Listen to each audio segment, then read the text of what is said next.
Durante anos, sussurrou-se que Johnny Carson, o rei da madrugada, guardava segredos guardados onde nenhuma câmara chegava. Mas quando as portas da sua garagem privada foram finalmente abertas, o que estava lá dentro surpreendeu até aqueles que pensavam conhecê-lo melhor. Tesouros escondidos, histórias por contar e descobertas chocantes. Este era Carson como o mundo nunca o tinha visto antes. A 23 de janeiro de 2005, o mundo perdeu uma voz em que confiara durante 3 décadas. Johnny Carson, o lendário apresentador do The Tonight Show, faleceu aos 79 anos devido a complicações de um enfisema. Nos seus últimos dias, travou uma batalha silenciosa contra a doença que lhe tinha tomado conta dos pulmões. Pessoas próximas descreveram-no como frágil, mas ainda com o mesmo humor seco que outrora fizera rir milhões. A sua saúde vinha a deteriorar-se há anos, mas a notícia da sua morte foi repentina, deixando os fãs atordoados. O homem que tinha sido chamado o Rei do Fim de Noite tinha partido. As cadeias de televisão publicaram homenagem após homenagem. As manchetes lamentaram a perda de um gigante cultural. Amigos e ex-colegas falaram com voz grave, recordando o seu humor acutilante, o seu timing e a sua capacidade de se ligarem a pessoas comuns, mesmo atrás de uma secretária. Mas, à medida que a dor se espalhava, também os sussurros se espalhavam. Carson era extremamente reservado, mesmo com as pessoas mais próximas. De imediato, surgiram rumores de que a sua casa ainda guardava segredos. Caixas que nunca ninguém vira, divisões trancadas onde nunca ninguém entrara. Talvez até cartas que poderiam mudar a forma como as pessoas se lembravam dele. O biógrafo Bill Zim disse um dia: Johnny Carson era um enigma, um homem que dava tudo no palco e nada depois de a cortina se fechar. Este mistério alimentou a curiosidade de fãs e jornalistas. Perguntavam-se o que poderia vir ao de cima agora que ele se foi. Se Carson tivesse mantido os seus pensamentos mais profundos escondidos durante a vida, talvez o seu espólio falasse por ele. Em breve, os executores do espólio iniciaram o lento trabalho de catalogação dos seus bens. A tarefa era monumental. Carson vivera uma vida rodeada de luxo e memórias. Cada divisão exibia sinais da sua trajetória. Prêmios empilhados em prateleiras, fotografias de um jovem Johnny a sorrir para os convidados e objetos que sugeriam histórias nunca contadas. Os executores moviam-se cuidadosamente de divisão em divisão, destrancando armários e marcando caixas. No entanto, apesar do peso da história na casa, continuaram a voltar ao local que mais chamava a atenção, a garagem dele. Mas, ao passarem pelas portas da frente da mansão, não faziam ideia de que o verdadeiro segredo estava por detrás da porta da garagem. Em 1984, Johnny Carson fez uma escolha que revelou tanto sobre o seu mundo interior como o seu silêncio público alguma vez o fez. Comprou uma propriedade de cortar a respiração nos penhascos de Point Dume, em Malibu, na Califórnia. O negócio custou-lhe 9,5 milhões de dólares, um valor impressionante na época. Mas, para Carson, era mais do que apenas uma propriedade. Era um retiro, um santuário onde se podia afastar dos olhos implacáveis da América que o observavam há 30 anos. Atrás da mesa do Tonight Show, o terreno estendia-se por 4 hectares, com vista para o azul infinito do Oceano Pacífico e para a praia Little Dume. Lá embaixo, caminhar por aqueles terrenos era sentir que o próprio oceano fazia parte do lar. Os jardins floriam em cores suaves, os lagos de carpas brilhavam e até um aviário sussurrava com o canto de pássaros exóticos. Havia pomares repletos de fruta, terraços com áreas de estar espalhadas e, no centro de tudo, a casa principal. Uma maravilha da arquitetura moderna de 650 metros quadrados. A mansão foi criada pelo arquiteto Ed Niles, que privilegiou o uso de vidro e madeira para dissolver as paredes entre o interior e o exterior. A casa de Carson parecia menos uma casa e mais uma obra de arte viva. Imponentes painéis de vidro abriam-se para o mar, e um teto de vidro de 9 metros de altura arqueava-se sobre um arboreto interior onde cresciam árvores verdadeiras, com os seus ramos a estenderem-se em direção à luz. Lá dentro, a vida desenrolava-se a 3 níveis. O piso superior albergava o santuário de Carson, uma suíte principal com uma vista deslumbrante para o mar, closets e 2 escritórios onde se podia refugiar com os seus pensamentos. Os pisos principais foram concebidos para o conforto e para o espetáculo, com uma cozinha espaçosa, uma adega, terraços que confundiam a vida interior e exterior, e uma sala de mídia onde Carson podia assistir às apresentações dos outros em vez de fazer as suas próprias. A propriedade era completa, com uma piscina de água salgada, um spa, um campo de tênis e um pavilhão que se diz ter sido uma oferta da própria NBC. Parques de estacionamento e um parque de viaturas estendiam-se o suficiente para comportar dezenas de automóveis, cada lugar ecoando a possibilidade de segredos guardados sobre rodas. No entanto, apesar da abertura das paredes de vidro e do teto alto, o próprio Carson raramente se abria. Era conhecido por ser caloroso e espirituoso perante uma plateia, mas frio e distante em privado. Poucos foram convidados a passar por aquelas portas de vidro. Aqueles que o foram comentavam frequentemente que, mesmo dentro da sua própria casa, Carson carregava um ar de mistério. Quando os executores começaram a inventariar a casa após a sua morte, encontraram mais do que prêmios e fotografias. Caixas com rótulos de diversos artigos alinhavam-se nos quartos dos fundos, algumas bem trancadas. Armários estavam selados, sem chaves. Certas áreas de armazenamento estavam marcadas como proibidas, mesmo para os funcionários antigos. Por um instante, um assistente hesitou antes de rodar a maçaneta de uma porta trancada, sem saber o que poderia estar lá dentro. Ainda não sabiam que, mesmo atrás da parede da garagem, uma outra porta o aguardava, e atrás dela, um tesouro de mistérios. A porta da garagem subiu com estrondo, os seus painéis de metal fazendo barulho, até que um feixe de luz incidiu sobre o cromado polido. O pó pairava no ar, do tipo que só se acumula quando uma divisão fica trancada durante muito tempo. O que estava lá dentro não era apenas uma coleção de carros. Era uma cápsula do tempo, um museu secreto da vida privada de Johnny Carson. Estacionadas ordenadamente em filas, havia máquinas que contavam a sua história melhor do que qualquer entrevista alguma vez poderia. No fundo, estava um Chrysler Royal de 1939, desbotado pelo tempo, mas a brilhar com a memória. Este era o carro que pertencera ao seu pai, o mesmo em que Carson aprendera a conduzir. O Chrysler não era sinônimo de luxo ou performance, era sinônimo de raízes. Anos mais tarde, deixou-o em testamento a Jay Lynn, quase como se estivesse a passar o testemunho de uma lenda da madrugada para outra. Depois veio a estrela de aço inoxidável da coleção, o DeLorean DMC-12 de 1981, com as suas portas asa de gaivota e design futurista. Parecia algo congelado no tempo. Carson era mais do que um fã. Foi um dos primeiros investidores da empresa DeLorean, investindo $500 mil no seu sonho. Uma vez, o carro prendeu-o lá dentro quando o sistema elétrico falhou, obrigando-o a bater no vidro até que o socorro chegasse. Aquele momento tornou-se uma das suas anedotas cômicas. Mas ali, não silêncio sombrio da sua garagem. O DeLorean parecia uma metáfora. Portas que não se abriam, segredos que não se revelavam. Ao lado, estava um elegante Mercedes-Benz 560 SEC de 1988, com acabamento em branco imaculado e interior em pele. Ao contrário do DeLorean, não era um espetáculo. Era elegante, discreto, uma escolha que revelava o anseio de Carson por conforto e refinamento. Guardou-o durante mais de uma década, muito depois de outros carros terem surgido e desaparecido. Alguns sussurravam que ele carregava mais do que memórias. Um arrumador sugeriu uma vez que havia documentos escondidos no porta-luvas e itens que Carson nunca quis que saíssem de casa. Havia também o seu Chevrolet Corvette de 1992, um símbolo dos seus últimos anos. Este foi o seu último carro, a sua última viagem. Alguns acreditavam que marcava o capítulo final da sua busca incansável pela estrada. Outros perguntavam-se se ele tinha deixado ali algo pessoal, um diário ou talvez cartas que nunca enviou. E, escondido perto do banco traseiro, um raro Guia 450 SS de 1966, com as suas curvas italianas a sugerirem um outro lado de Carson. Um que apreciava o exótico, ou invulgar, os raros achados escondidos dos holofotes. Mas os carros eram apenas parte do mistério. À medida que os executores observavam com mais atenção, repararam em pormenores estranhos. Caixas marcadas como diversos empilhadas contra a parede, armários trancados sem chaves à vista, uma pasta enfiada desajeitadamente atrás de um suporte de ferramentas. Um assistente hesitou antes de abrir a pasta. No interior havia um único envelope selado, amarelecido pelo tempo. A caligrafia era inconfundível. Johnny. O nome na frente era inconfundível.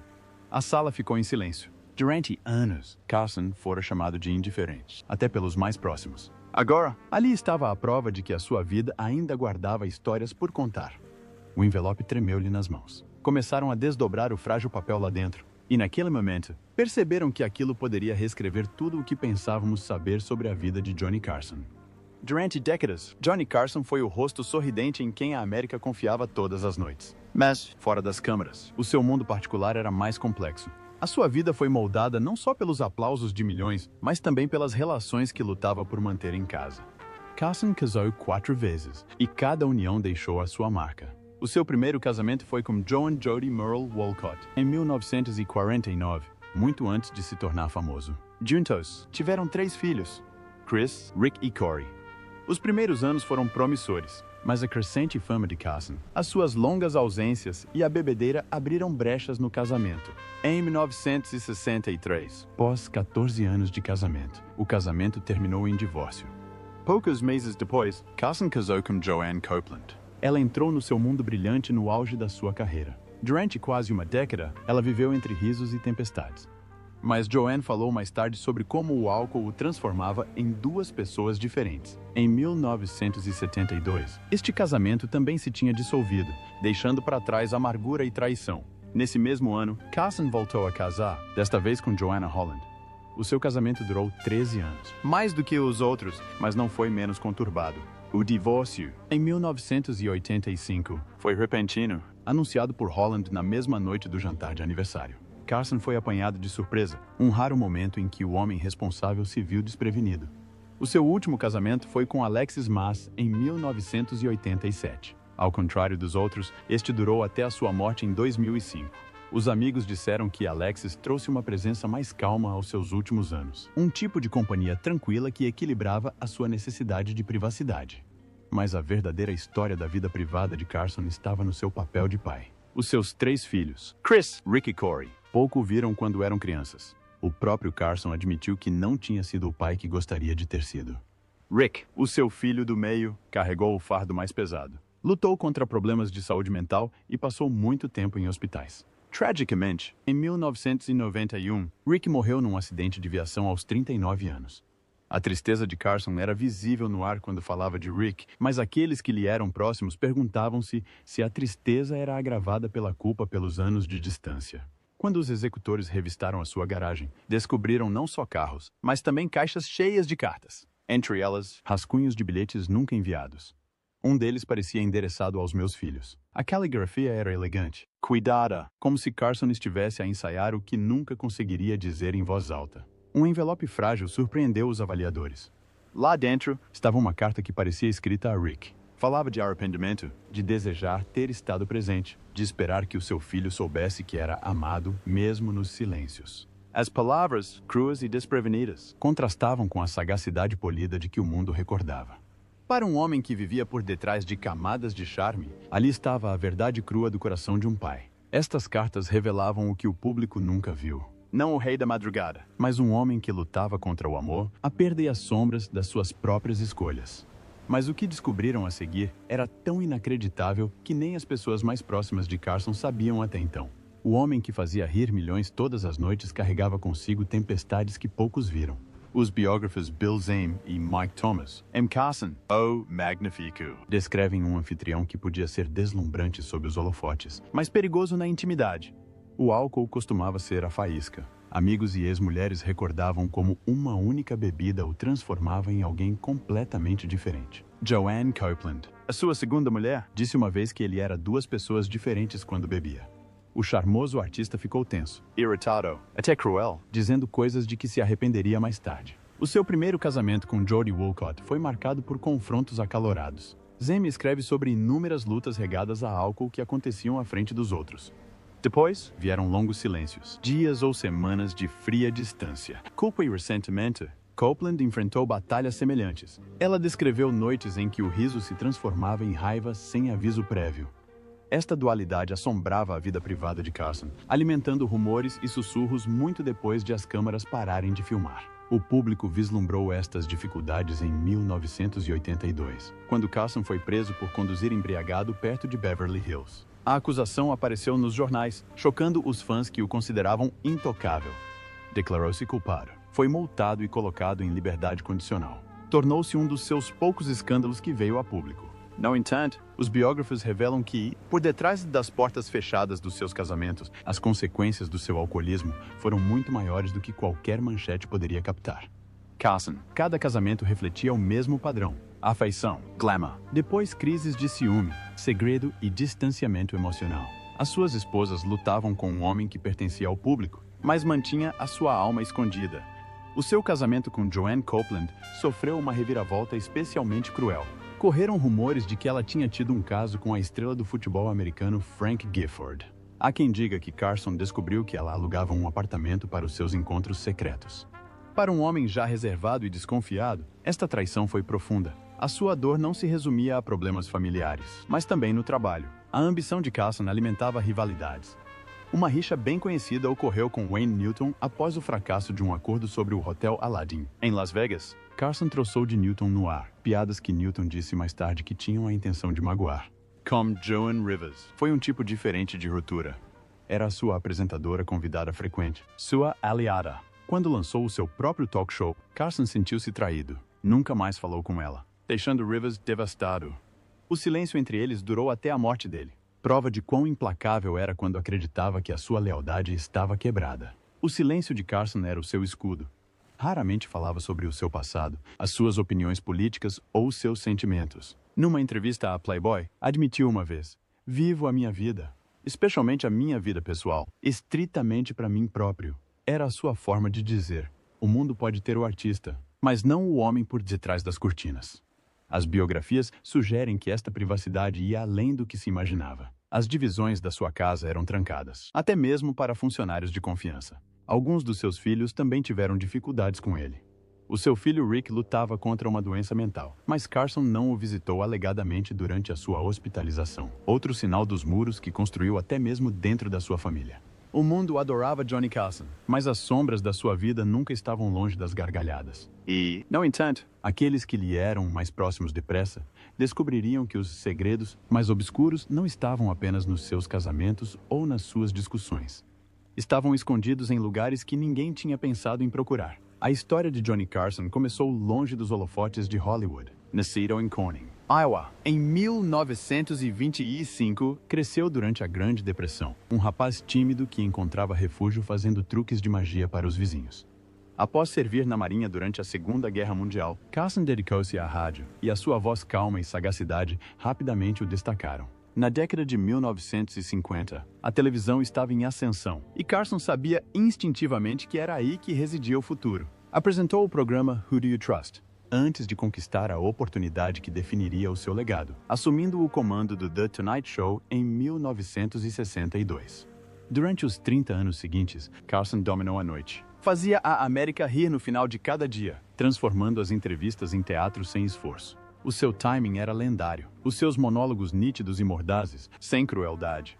Ficou conhecido como o Rei da Madrugada, título que usava com elegância, embora isso contrariasse a intensa disciplina nos bastidores. Retirou-se em 1992 e a sua despedida atraiu uma audiência de mais de 50 milhões de espectadores, uma prova de quão profundamente se inseriu na cultura americana. Os prêmios que Carson recebeu foram tão abundantes como as gargalhadas que inspirou. Ganhou 6 prêmios Emmy, um Peabody e o Prêmio Governador da Academia de Televisão. Em 1993, foi homenageado com a Medalha Presidencial da Liberdade, uma das maiores condecorações civis do país. Mais tarde, o Kennedy Center concedeu-lhe as suas prestigiadas honras, consolidando o seu lugar entre os gigantes do entretenimento americano. No entanto, o seu verdadeiro legado continua vivo entre aqueles que lhe sucederam. Jay Leno costumava dizer que Carson era o padrão de ouro, a pessoa com quem todos os apresentadores de programas de late night se comparavam. David Letterman descreveu-o como o melhor que já existiu. Até comediantes de gerações posteriores, de Conan O'Brien a Jimmy Fallon, admitiram ter estudado os maneirismos de Carson. O seu ritmo, a forma subtil como cativava os convidados, não foi apenas um artista, mas um professor exemplar. Mas o que a garagem revelou acrescentou novos matizes a este quadro refinado. Entre os carros e as caixas, havia guiões nunca exibidos, monólogos rabiscados e depois descartados. Notas em que Carson refletia não só sobre a comédia, mas sobre a vida. Numa pasta, os responsáveis pelo espólio encontraram reflexões sobre a fama e a solidão. Como se Carson estivesse a debater-se com questões que nunca permitiu que o mundo ouvisse. Estes escritos sugeriam que o homem que parecia intocável na televisão era, na verdade, profundamente autoconsciente. Consciente do custo das gargalhadas que proporcionava. Para os biógrafos, estas descobertas complicaram a sua história. Seria Carson o apresentador perfeitamente controlado que mantinha os seus sentimentos escondidos? Ou seria um homem cujas piadas e silêncios eram moldados por dúvidas e arrependimentos pessoais? Alguns defendem que a sua máscara pública era a sua verdadeira arte, o ato máximo de performance. Outros insistem que as páginas escondidas na garagem provam que havia mais nele do que qualquer um imaginava. A vida de Johnny Carson foi uma mistura de risos, mistério e lutas silenciosas sob os holofotes. O que pensa da história e do legado dele? Partilhe aqui nos comentários abaixo.